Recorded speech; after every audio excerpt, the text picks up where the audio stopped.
The rain wasn't falling down, it was coming sideways. They call it an atmospheric river here in Seattle, but that night, it felt like an ocean trying to drown me. I stood outside the heavy iron gate of my family's estate, shivering in just a thin hoodie. Through the glowing window I saw them. My mother, Patricia, was pouring tea for my sister, Tiffany. They looked warm. Safe. My mother had locked the electronic gate, trapping me on the public road. My phone sat at 12%. I didn't cry. I didn't beg. I dialed my father. Before I tell you what my father found on my sister's iPad that changed everything, drop a comment and let me know where you're watching from and what time it is. I want to see how far this story travels.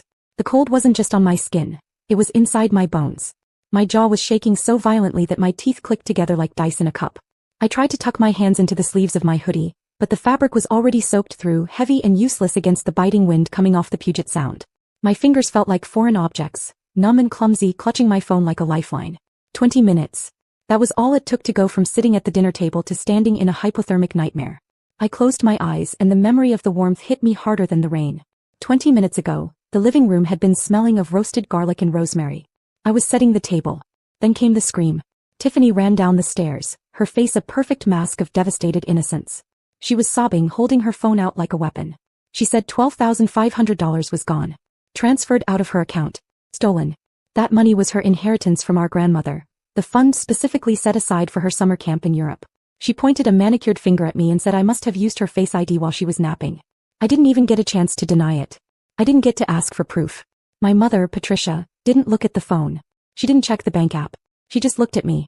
The disgust in her eyes was immediate, absolute, and familiar. She crossed the room in 2 strides, and the slap echoed louder than the thunder outside. It wasn't a slap of discipline. It was a slap of pure, unadulterated hatred.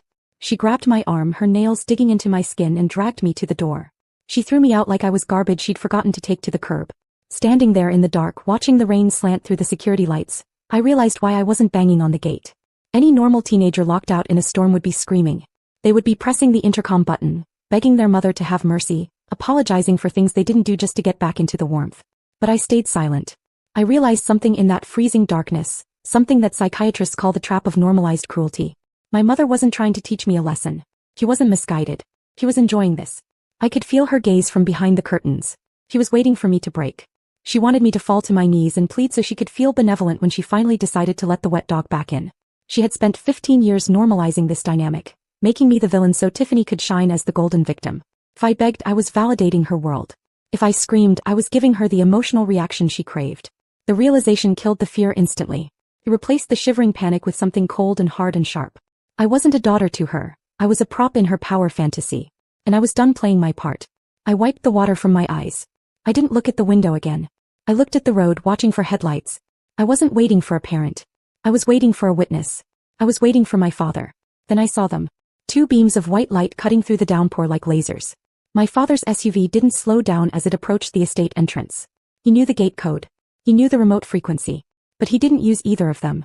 He saw his teenage daughter standing in the freezing rain, and he saw the iron bars locking her out, and he made a choice that told me everything I needed to know about whose side he was on. He swerved hard to the right. The engine roared, a deep, mechanical growl that drowned out the thunder. He jumped the curb, his tires tearing through the pristine sod my mother spent thousands maintaining. There was a sickening, satisfying crunch as the heavy vehicle plowed straight through Patricia's prize-winning hydrangea bushes, flattening the landscaping and bypassing the locked gate entirely. He didn't stop until his bumper was inches from the front porch steps. He was out of the car before the engine died. He didn't run, he stalked. He pulled off his heavy coat and wrapped it around me in one fluid motion. The warmth was shocking, but the look on his face was colder than the ice storm. He didn't ask what happened. He didn't ask for my side of the story. He looked at the locked front door, then at me, and his eyes went dark. "Stay behind me," he said. His voice was low, terrifyingly calm. He walked up the steps and didn't bother with his key. He kicked the front door right below the lock. It was a solid mahogany door built to withstand intruders, but it wasn't built to withstand a father who had just seen his child treated like a stray animal. The wood splintered with a crack like a gunshot, and the door swung inward, bouncing off the interior wall. The transition was instant and jarring. One second I was in a chaotic, freezing hurricane. The next I was standing in a silent, golden-lit foyer that smelled of lavender and expensive tea. The contrast made me dizzy. Patricia was standing in the middle of the living room, a porcelain teacup frozen halfway to her mouth. She didn't look guilty.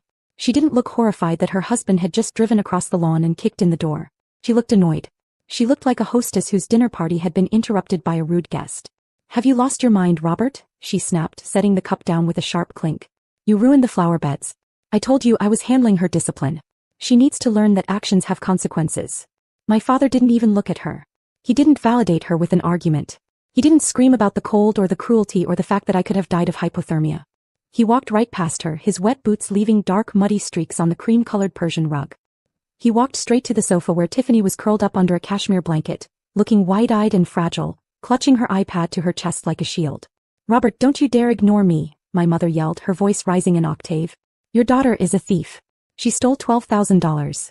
My father stopped in front of Tiffany. He towered over her, dripping water onto the upholstery. Tiffany tried to shrink back, tried to summon those crocodile tears that had worked on everyone else for 17 years.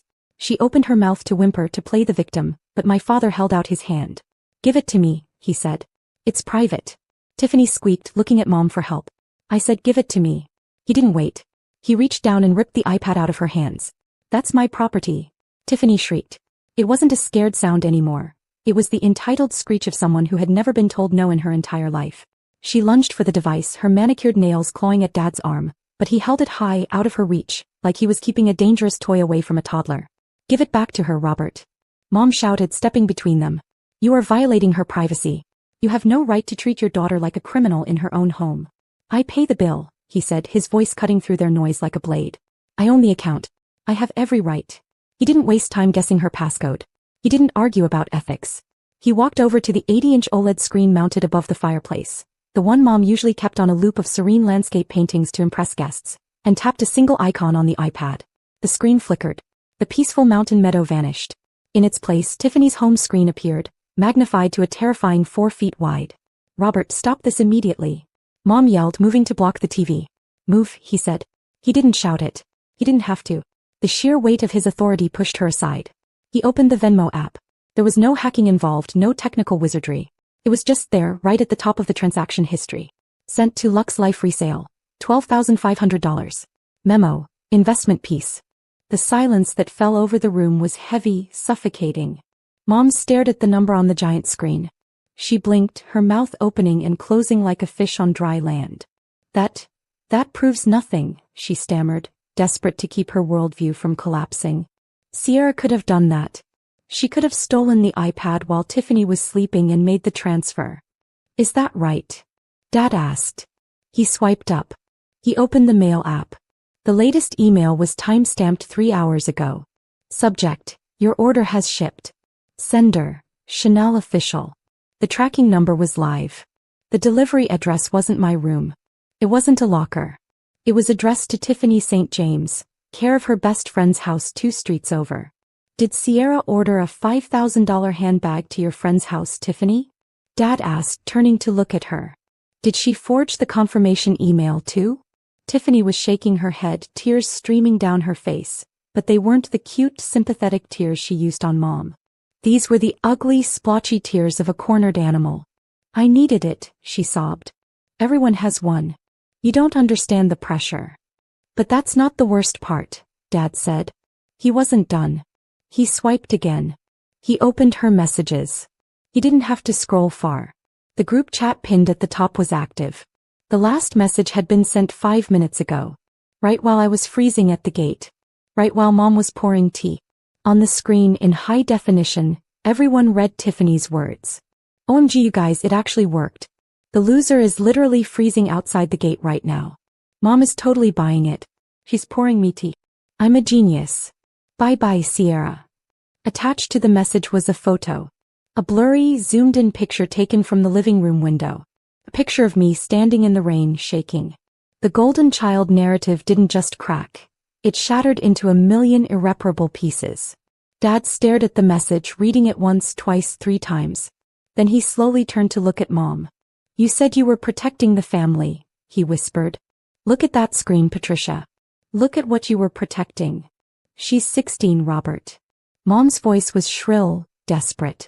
She stepped in front of the TV, trying to block the damning image of the group chat with her own body.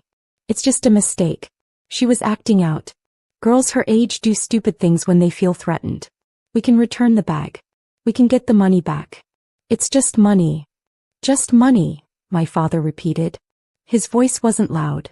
It was dead. He didn't look at her. He didn't look at Tiffany, who was now sobbing into her hands, making sounds that might have been apologies if anyone was listening.